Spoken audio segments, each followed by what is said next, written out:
Oke, ini adalah video lanjutan nih tentang evolusi gear milik Mugiwara Luffy. Nah, kemarin di ending kita membuat sebuah pertanyaan nih. Apakah mungkin jika Luffy sendiri itu akan membangkitkan gear ke-6-nya sebagai tahapan final dalam form power up miliknya itu? Nah, kita harus melisiknya lebih dalam nih dan rasional nih untuk membeda argumentasi dari teori yang liar ini.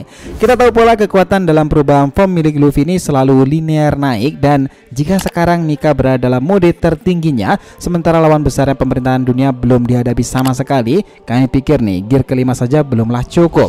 Pasalnya lawan yang akan dihadapi adalah sosok seperti Im Sama, Gorosei, dan para militer tangguh di pemerintahan dunia.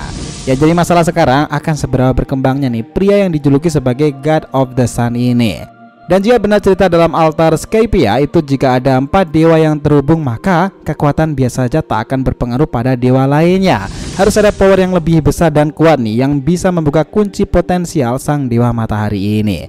Oke, kita bahas lebih dalam dari berbagai referensi.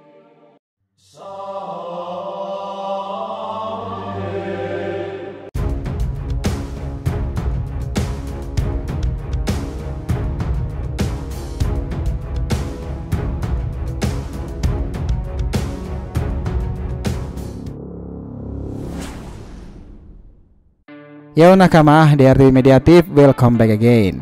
Nah, kali ini kita akan membahas mengenai perubahan potensial form terakhir Luffy, God of the Sun, dari transformasi Gear 6, kekuatan yang sudah seharusnya di atas Enel. Oke, biar nggak salah persepsi, silahkan simak sampai akhir ya. Jangan lupa klik lonceng subscribe-nya biar nggak ketinggalan informasi lainnya dari DRTV. Follow juga nih Instagram dan TikTok official DRTV Mediatif yang berisikan populer konten ASEAN pop culture lainnya. Oke, kita lanjut. Sebagai sanggahan sekarang nih, Luffy itu memang baru awal memasuki gear ke-5-nya itu, tetapi Hitomi itu telah mengungkapkan seberapa besar potensi buah iblisnya ini. Nika adalah seorang prajurit yang sangat tangguh. Kala itu jauh sebelum pertempuran melawan Kaido, para nakama itu banyak yang berspekulasi jika Luffy akan mencapai gear ke-5 sebagai dua form terakhirnya. Dan itu benar nih, Luffy itu membangkitkan awakening dari kemampuan buah iblis miliknya itu Nika. Seorang prajurit kuno legendaris yang bersimbolkan matahari. Kaido dibuat bertarung seperti mainan olehnya nih.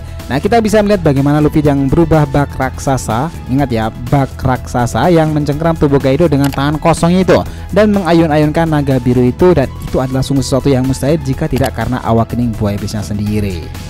Oke, sebagai tambahan informasi pula nih, Gorosei sendiri itu pernah mengatakan jika buah iblis inilah yang paling mereka khawatirkan karena kekuatannya itu sangatlah mengerikan, dan karena itu pula bisa membuat imajinasi ke realita yang sesungguhnya. Semakin liar imajinasi sang pengguna, maka realita itu yang dimunculkan akan sungguh gila. Nah, dari sini kekuatan yang dihasilkan Luffy itu adalah dia mampu menggunakan teknik seperti petir, menangkap petir itu yang dikenal sebagai Gomu Gomu Kaminari. Nah, itu sungguh petir bak legenda Zeus yang menggunakannya sih. Selain itu pula, Luffy itu juga mampu membuat seorang Yonko tumbang dengan teknik tertingginya kala itu, Bajrangan Hanuman Putih. Itulah sekelumat fakta nih tentang Gear 5 itu, sang dewa matahari Nika. Nah, yang menarik kemarin ketika ia ditanya oleh Jewelry Bonnie, dia mengatakan seperti ini. Mugiwara, kenapa rambutmu bisa putih seperti berada di poster buronan itu? Dan kapan bisa seperti itu lagi? Dan tahu jawaban Luffy sendiri? Ya, dia mengatakan saat dirinya merasa bebas dan ia bisa menggunakan ke mode itu, karena menurutnya ia mendapati kebebasan ketika masuk ke dalam mode Nika. Nah, sekarang gini, sebelum membreakdown tentang gear lanjutan untuk Luffy sendiri, kita tahu Luffy itu pernah bertempur dengan God Enel di Skypiea sana. Selain itu ada sebuah ungkapan paling menarik dalam altar di masa itu, yang ternyata ini semakin relate lagi nih dengan kondisi dunia One Piece sekarang yang menuju akhir chaosnya sendiri.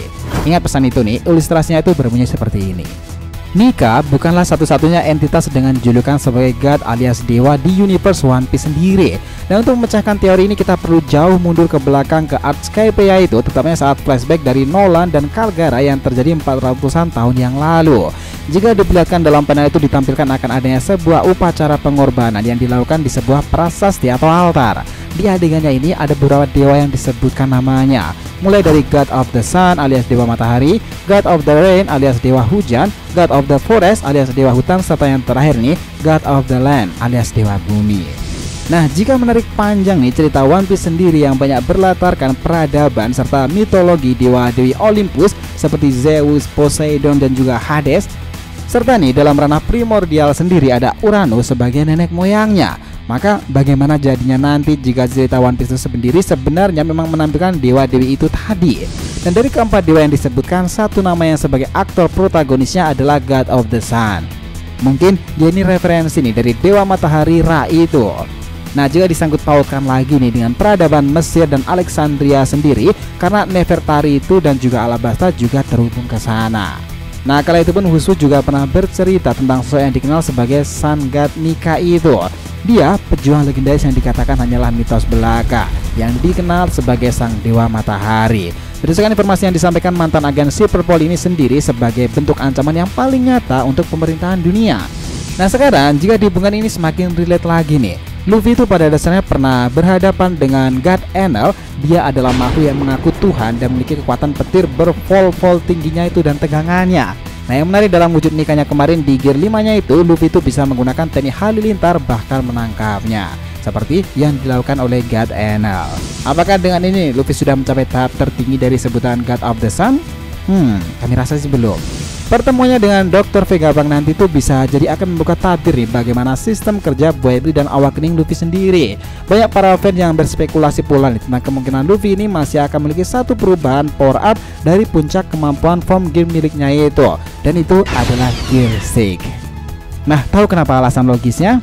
Kala itu nih sudah ramai informasi bahwa kemampuan gear Luffy itu terinspirasi dari roda atau gigi sebuah kendaraan. Dan spekulasi itu sampai sekarang hampir mendekati benar nih setelah Luffy itu sudah membangkitkan kemampuan dari gear 5-nya sendiri, dimana jika ini terinspirasi dari gear atau bahkan roda gigi kendaraan, khususnya mobil sendiri sih, maka akan sangat relevan nih karena sebagian besar kendaraan mobil itu juga memiliki gear sampai ke-6. Menurut teorinya nih, akan banyak kemungkinan Luffy ini bisa membangkitkan gear ke-6 ini, dan kekuatan yang ditampilkan adalah bentuk sempurna dari gear ke-5-nya, dimana imajinasinya itu sudah di luar nalar manusia. Elastisitas kekuatan karetnya itu juga berkembang sangat jauh dan pesat. Oh ya nih, sebagai catatan pula, satu hal yang membuat Luffy itu bisa melakukan sampai transformasi ke-6 itu karena kondisi tubuhnya sendiri dan juga karet itu. Seperti yang kita tahu, karena dia itu memiliki elastisitas karet, jadi kelenturan dan fleksibilitasnya itu sangatlah tinggi. Nah oke, seperti yang kalian ingat, kita tadi itu menyebutkan kata raksasa kan? Ya, dalam perubahan gear 5-nya kemarin, Luffy itu sendiri berubah sebentar ke form raksasa dan menginjak-injak naga Kaido. Dan itu ukurannya itu besar sekali sih, meskipun nggak lama. Dan kami pikir di perubahan gear ke-6-nya nanti Luffy itu akan sangat mampu berubah menjadi sosok raksasa.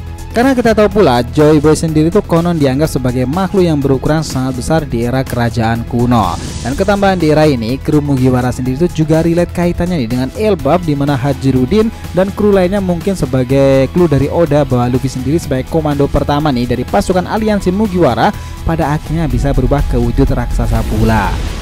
Apakah kalian juga membayangkan Luffy nanti akan memiliki lambang lingkaran di belakang atau tanda Rikudo seperti yang dimiliki oleh God Enel? Dimana dia bisa berubah ke mode raksasa juga seperti Eneru kemarin itu nih, karena Oda juga sudah menunjukkan bagaimana Luffy sendiri bisa menggunakan petir pula seperti yang dilakukan oleh Enel. Nah, yang jelas jika musuhnya nanti sekelas Im sama pemerintahan dunia dan juga Gorosei, mungkin nih menyimpan senjata kuno pula. Nah, kemampuan gear kedua, gear ketiga, dan gear keempat itu harusnya tak akan cukup kuat mengimbangi semuanya. Gear 5 lah yang bisa melakukannya, dan batasan limiter itu bisa saja terus didorong Luffy sampai ke puncaknya nanti untuk mengimbangi mereka di pertempuran besar yang tercatat dalam sejarah nanti. Kembalinya Joy Boy God of the Sun, kekuatan dewa matahari. That's like a wonderful idea. Gimana pendapat kalian? So, itulah tadi pembahasan kita nih mengenai perubahan potensial form terakhir dari Mugiwara Luffy sendiri, God of the Sun, dalam mencapai gear 6-nya itu. Jangan lupa kasih saran di kolom komentar dan subscribe channel ini. Semoga ceritanya itu memberikan informasi dalam tiap pembahasan animenya. Thank you telah menonton RTV and we'll be come back.